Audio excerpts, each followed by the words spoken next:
Assalamualaikum warahmatullahi wabarakatuh. Ahlan wa sahlan. Kembali lagi dengan ilmu untukku. Kita membahas tentang masalah fikih part 2, yaitu tentang tata cara sholat. Langsung saja, yaitu kita harus memasuki surut sholat, yaitu syarat-syarat sholat. Yang pertama adalah thaharatun minal hadatsy. Perlu kita ketahui, hadas itu ada dua.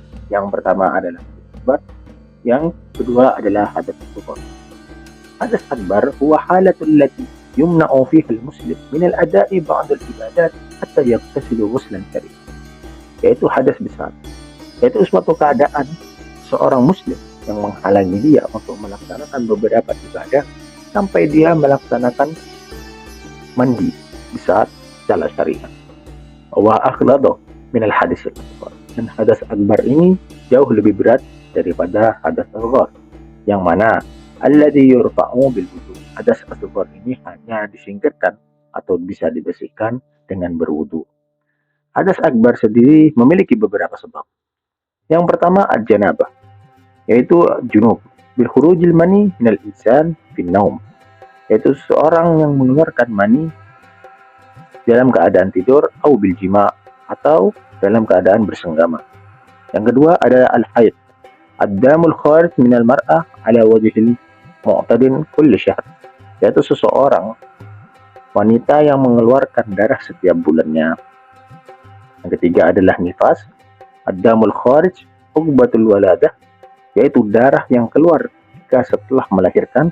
Dan yang terakhir adalah al-maut, yaitu kematian, yaitu yajibu ghusl mayyit, yang mana orang yang meninggal wajib untuk dimandikan. Dalam keadaan hadas akbar, ada beberapa larangan yang harus kita ikuti dan kita tidak bisa melaksanakan ibadah tersebut. Yang pertama ada is-shalah, yaitu mendirikan sholat.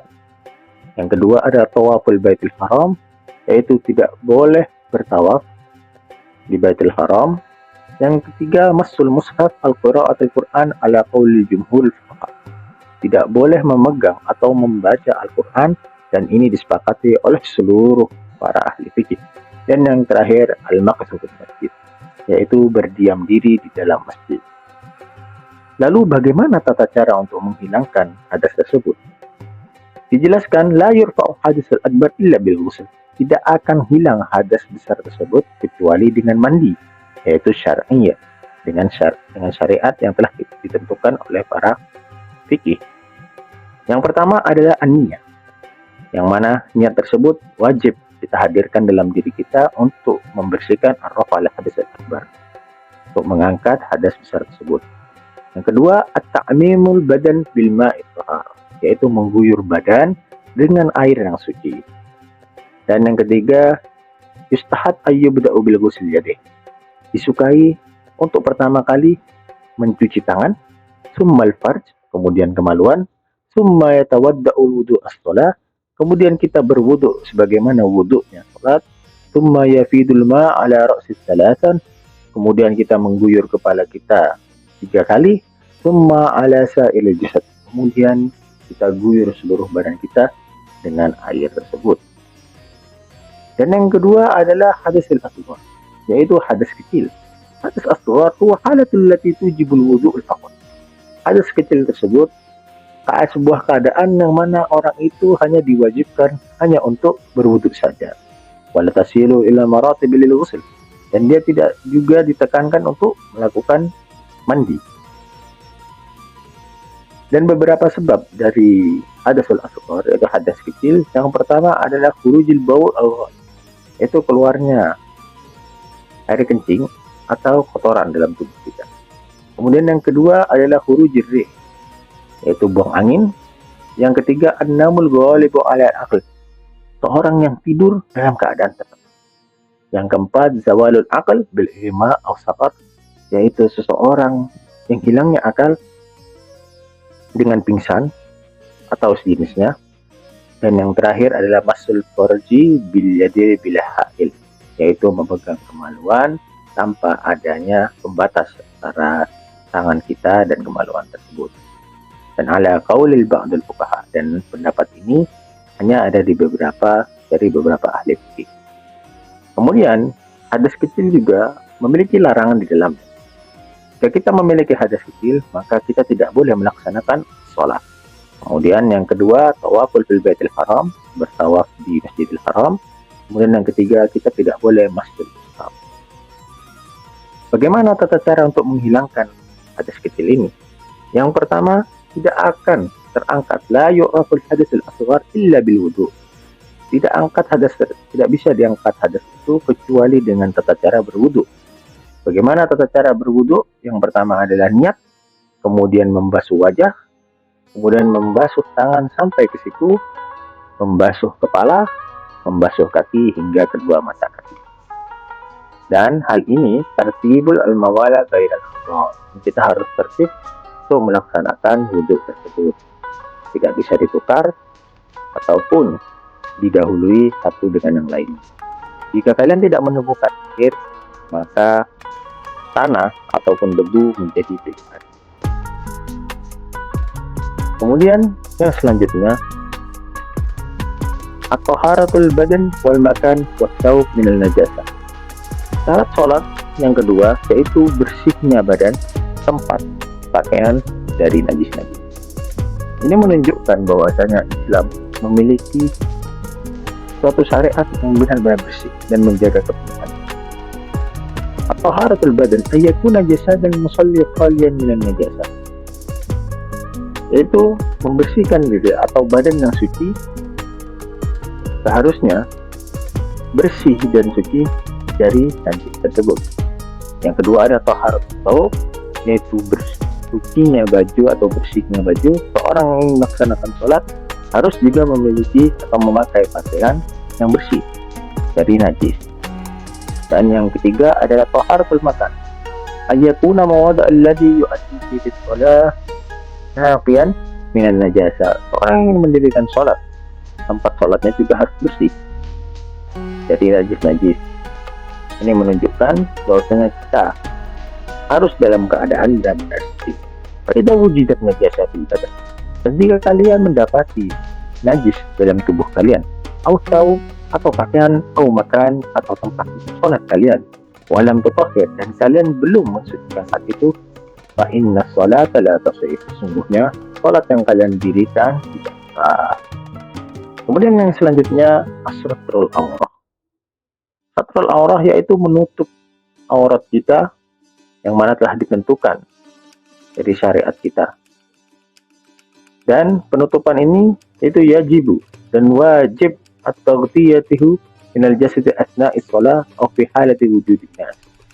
Yaitu kita harus menutupnya ketika kita salat atau adanya manusia. Yang pertama adalah auratul rijal, yaitu aurat dari seorang laki-laki. Ma baina sarah war rukbah, yaitu di antara pusar dan lutut. Wala yajuzu kasfahu fis sholati wala amamin nas.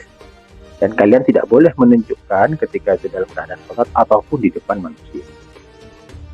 Dengan hal ini kita tahu untuk menutup aurat bukan pas di tengah pusar, akan tapi kita harus menutupnya di atas pusar dan di bawah lutut untuk menjaga-jaga agar aurat kita tidak terlihat ketika sholat atau di depan manusia.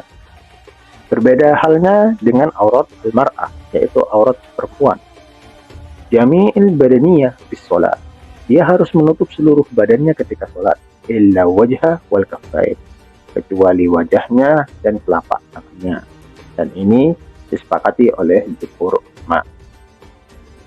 Dan syarat dari satra atau penutup ayyakuna libasu satirat, harusnya menjadikan baju tersebut penutup, la yashaffa wala siful basar, yaitu tidak ketat ataupun menunjukkan kulit kita. Dan yang keempat yaitu dukhulul waqt. Al-maqsud bidukhulul waqt ay yu'addi musalli salatan ba'da ayyadkhul al-waqtiha, yaitu seorang, maksud dari masuknya waktu yaitu seorang muslim bisa melaksanakan sholat ketika sudah masuk waktu tersebut. Contoh, as-sholatul fajr la tuaddi illa ba'da tulu'il fajr shadiq, yaitu sholat fajar tidak akan bisa kita laksanakan kecuali setelah munculnya fajar shadiq. As-salatul duhur la tuaddi illa ba'da zawal syams.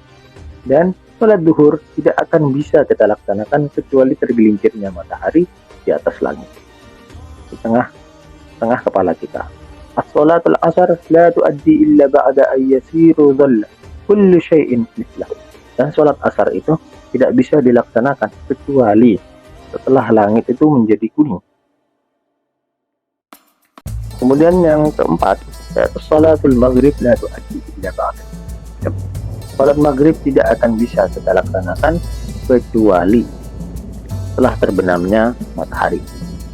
Dan yang terakhir, as-salatul isya la tuaddi illa ba'dal maghrib wasyafaqil asfar. Dan salat isya itu bisa kita dirikan setelah hilangnya seluruh merah dari langit, yaitu masuknya malam. Yang terakhir adalah istiqbalul kiblah, yaitu istiqbalul kiblah huwa tuwajjih ilal Ka'bah al-masyrifah, yaitu seseorang yang harus menghadap ke arah Ka'bah yang mulia. Asna'il ada'is salat, dari seluruh keadaan ketika kita melaksanakan salat tersebut. Ada syurut asasi, ini adalah syarat yang dasar, yaitu untuk kelangsungan sahnya salat. Wala tuqbilus salah di dalam yakun musallian mutawajjihan ila qiblah ma'al fatih.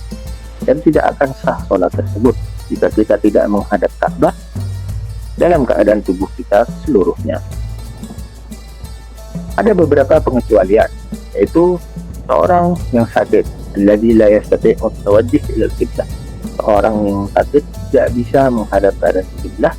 Dan yang kedua, as-salatun nafilah, yaitu salat wajib istafar ala dabbatil asyara, di atas kendaraan umum atau di atas mobil. Saya juga yusalli haitsu ma tawajjibi. Dan dua keadaan ini diperbolehkan untuk melakukan salat dalam keadaan lurus walaupun dia tidak menghadap Ka'bah. Mungkin itu saja yang bisa kita sampaikan untuk part ini. Kita lanjutkan di part kedua nanti. Semoga bermanfaat. Assalamualaikum warahmatullahi wabarakatuh.